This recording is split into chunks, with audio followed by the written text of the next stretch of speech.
న్యాయవేదికకు స్వాగతం. రేవ్ పార్టీస్కి సంబంధించి అసలు రేవ్ పార్టీలో ఆ లోపల ఏం జరుగుతుంది? అశ్లీలమైన సెక్స్, నృత్యాలు, డాన్సెస్.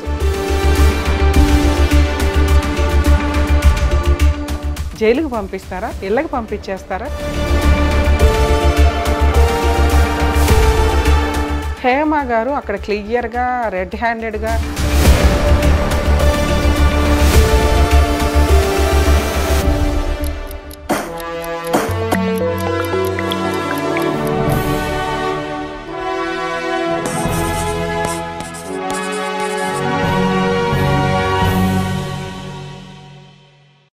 న్యాయవేదికకు స్వాగతం. ట్రెండింగ్లో నడుస్తున్న సెన్సేషనల్ టాపిక్ ఇప్పుడు మనం చూస్తున్నది ఏంటి అంటే రేవ్ పార్టీస్కి సంబంధించి. రేవ్ పార్టీస్కి ఎటువంటి వ్యక్తులు వెళతారు? వెళ్ళే వ్యక్తులకు ఉండాల్సిన అర్హతలు ఏంటి? అసలు రేవ్ పార్టీలో ఆ లోపల ఏం జరుగుతూ ఉంటుంది? వీటి గురించి చాలామంది ఏం జరుగుతుందా అన్న క్యూరియాసిటీ తోటి మనం రెగ్యులర్గా చూస్తున్న సందర్భాలు ఎక్కువ ఉన్నాయి. నెక్స్ట్ రేవ్ పార్టీలో కొంతమందిని అరెస్ట్ చేశారు, వాళ్ళు మేం కాదు అని. కొంతమంది తర్వాత ఇంటికి వచ్చి బిర్యానీలు వండుకుంటున్న బ్యాచ్, ఇంట్లోనే ఉన్నామని చూపించుకుంటున్న బ్యాచ్, ఇలా ఏవో కొంత నడుస్తూ ఉంది. రేవ్ పార్టీలు అంటే పోలీసులు వచ్చి అరెస్ట్ చేస్తారా? జైలుకు పంపిస్తారా? ఇళ్ళకి పంపించేస్తారా? ఏంటి అనే దాని మీద లీగాలిటీ ఏం చెప్తుంది? చట్ట ప్రకారం రేవ్ పార్టీస్ లీగల్గా వ్యాలిడా అనే విషయం గురించి మనం ఈరోజు ఈ వీడియోలో మాట్లాడుకుందాం. రేవ్ పార్టీస్ మనం ఇప్పుడు అంటే ఒక ఇన్సిడెంట్ జరిగినప్పుడు ఆ టాపిక్ మీద చెప్తే చాలా సీరియస్గా రీచ్ అవుతుంది ఎప్పుడైనా కానీ. సో ఇప్పుడు మనం మాట్లాడుకుంటున్న ఇన్సిడెంట్ ఏంటిది? బెంగళూరులో సగం మంది, 300 మంది హైదరాబాద్కి సంబంధించి, తెలుగు ఇండస్ట్రీకి సంబంధించి, పొలిటికల్కి సంబంధించిన వ్యక్తులు రేవ్ పార్టీస్లో దొరికారు అని. ఏంటి రేవ్ పార్టీలు? అసలు రేవ్ పార్టీ అంటే ఏంటి అనేది ఫస్ట్ మనం మాట్లాడుకుందాం. రేవ్ పార్టీ అంటే రెస్టారెంట్స్లో కానీ, హైఫై హోటల్స్లో కానీ కొంత లీగల్ పర్మిషన్స్ తీసుకొని ఉంటారు కాబట్టి వాళ్ళు ఈవినింగ్ అంటే end of the evening start అయిన ఒక ప్రోగ్రాము ఎర్లీ మార్నింగ్ వరకు, నెక్స్ట్ రోజు ఎర్లీ మార్నింగ్ వరకు హై వాల్యూమ్స్ తోటి, మ్యూజిక్ తోటి, డీజేస్ తోటి, ఫుల్ ఆల్కహాల్ తోటి హ్యాపీగా సెలబ్రేట్ చేసుకునే విత్ హెవీ లైటింగ్స్తో. ఇంకా అక్కడ ఏమి మాటలు ఏమి వినిపించవు అనమాట. అంత హైప్లో ఉండే ఒక చేసే పార్టీని రేవ్ పార్టీస్ అంటారు. అంటే వీటిలో ఫుల్ ఆల్కహాల్ ఉంటుంది, డీజేస్ కానీ ఏమన్నా కానీ హై పిచ్ ఆఫ్ మ్యూజిక్స్ ఉంటాయి, నెక్స్ట్ ఆల్కహాల్ ఉంటుంది. ఇంతవరకు మనం మాట్లాడుకున్న లీగాలిటీ అది కూడా ఒక రేంజ్ ఆఫ్ ఆల్కహాల్స్ వరకే.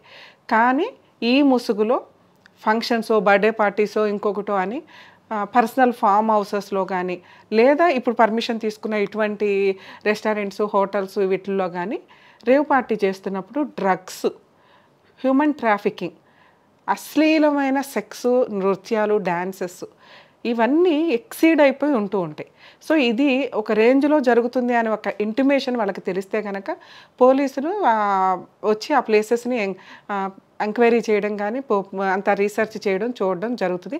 ఆ టైంలో ఏమైనా డ్రగ్స్ కానీ ఇలా జరగకూడని కార్యక్రమాలు ఏమైనా జరుగుతున్నాయని అనిపిస్తే కనుక ఖచ్చితంగా NDPS యాక్ట్ ప్రకారం అరెస్ట్ చేయడం, తర్వాత ఇన్వెస్టిగేషన్ కోసం అంటే వాళ్ళు డ్రగ్స్ వాడిని ఏమైనా అక్కడ దొరికితే ఆ మోతాదు ఆఫ్ ద డ్రగ్స్ ఎక్కడి నుంచి వచ్చినాయి, ఆ ప్రొడక్ట్స్ ఏంటి, వీటికి సంబంధించి సంబంధిత అడ్మినిస్ట్రేటర్స్ ఎవరు, ఎక్కడి నుంచి సప్లై అవుతుంది, ఈ పాయింట్ మీద అరెస్ట్ చేస్తారు. తర్వాత వాళ్ళకి షూరిటీస్ మీద బెయిల్ ఇచ్చినప్పటికీ కూడా తర్వాత మళ్ళీ మెడికల్ టెస్ట్లు ఇవన్నీ జరుగుతూ ఉంటాయి, కేసు నడుస్తూ ఉంటుంది. కొంత సీరియస్ కేసు అనే అనుకోవాలి.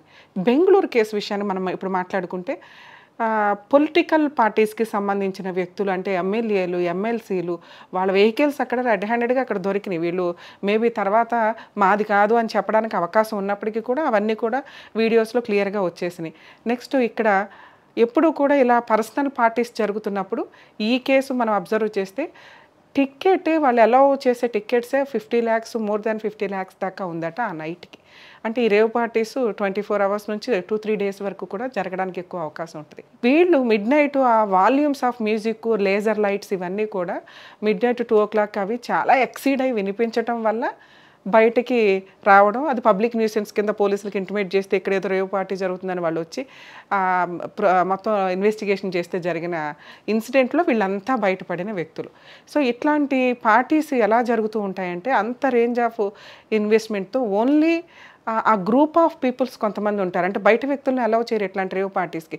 పర్సనల్‌గా వాళ్ళు వాళ్ళ ఫుల్‌గా లైఫ్ ఎంజాయ్ చేయడం కోసం వెళ్ళే వ్యక్తులు విచ్చలవిడిగా లైఫ్ ఎంజాయ్ చేద్దాం అనుకుంటేనే ఇంత సీక్రెసీగా, ఇంత ఇన్వెస్ట్‌మెంట్ తోటి జరుగుతూ ఉంటది. ఇలా జరిగినప్పుడు ఇక్కడ మనం చూస్తే ఒక 70 మెంబర్స్ జెంట్స్, ఒక 30 మెంబర్స్ లేడీసు ఇక్కడ ఇందులో పాల్గొన్నారు. ఇందులో విపరీతమైన అశ్లీల నృత్యాలు జరుగుతున్నాయట. సో, యాక్చువల్‌గా సెక్స్‌కి పర్సనల్ రూమ్స్ ప్రొవైడ్ చేసుకున్నారు.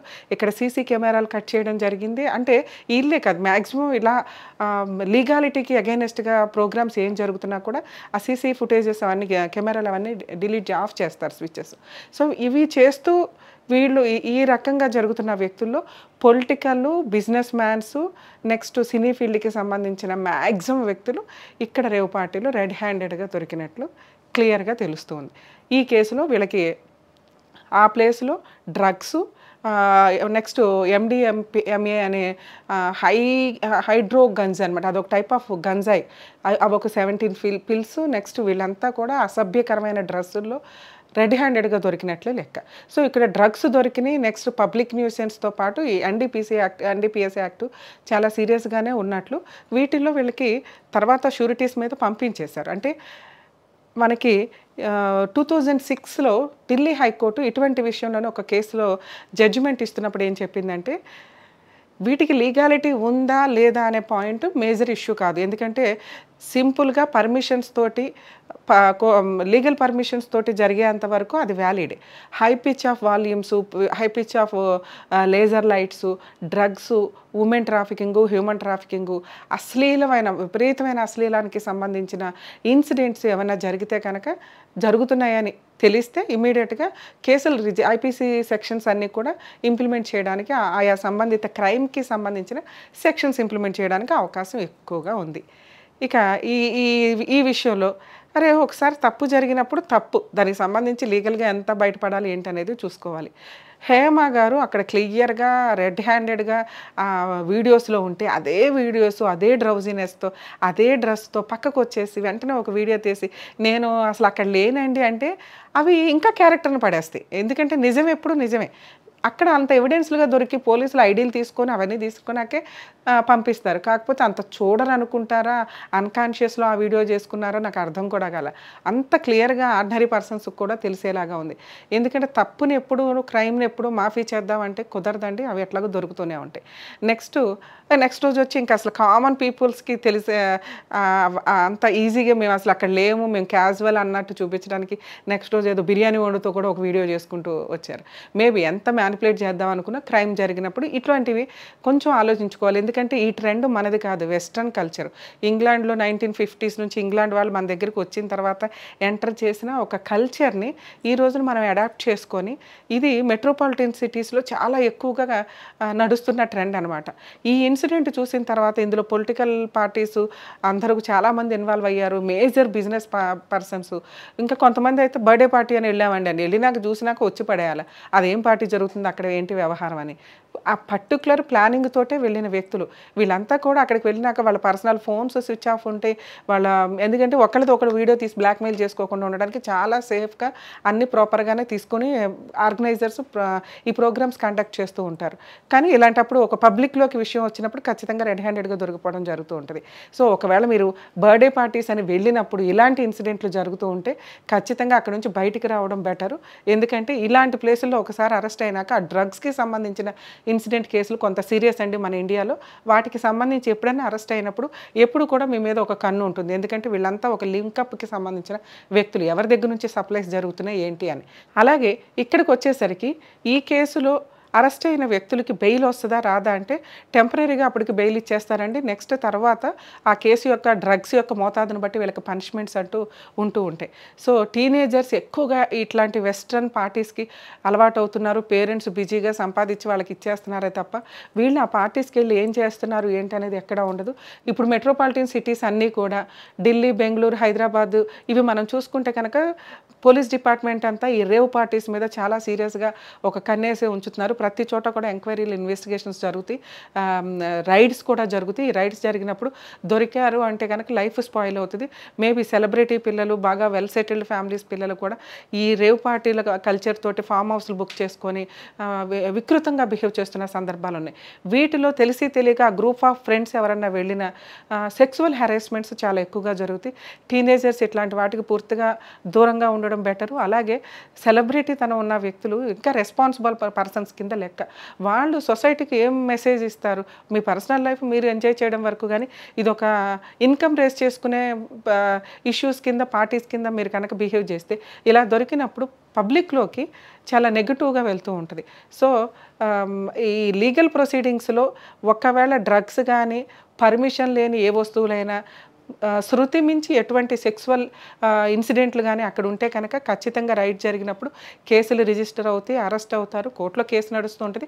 నెక్స్ట్ వీళ్ళకి పనిష్మెంట్స్ ఎట్లా ఉంటాయి అనేది కేసు యొక్క అక్కడ దొరికే డ్రగ్స్ మీద, మోతాదు మీద డిపెండ్ అయి ఉంటుంది. కాబట్టి టీనేజర్స్ ఇటువంటి వాటికి అట్రాక్ట్ అవ్వకుండా జాగ్రత్తగా ఉంటారని ఆశిస్తున్నాను.